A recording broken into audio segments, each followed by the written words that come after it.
Lakini pia kwa sababu ya kuendeleza ujuzi wa vijana,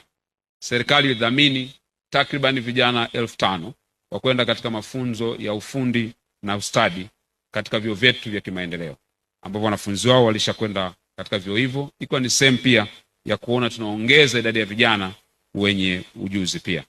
Lakini wiki iliyopita ulisainiwa mkataba wa ushirikiano kati ya Wizara ya Elimu pamoja na wamiliki wa viwanda na sekta binafsi ili kuwawezesha vijana walioko mashuleni na mavyuoni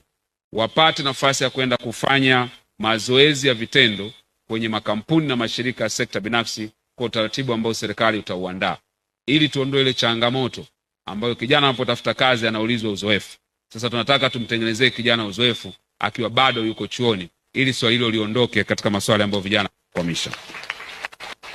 Juhudi hizi zote zinafanywa na serikali ikiwa ni sehemu pia ya kuondoa changamoto ambazo vijana wamekuwa wakizizungumza, na Mheshimiwa Rais ameagiza kwamba changamoto hizi zibadilishwe na kuwa fursa, na kama kuna sera au sheria inatakiwa kubadilisha ili kutengeneza mazingira mazuri ya vijana, ameagiza ifanyike hivyo, na sisi wasaidizi wake tutasimamia jambo hilo.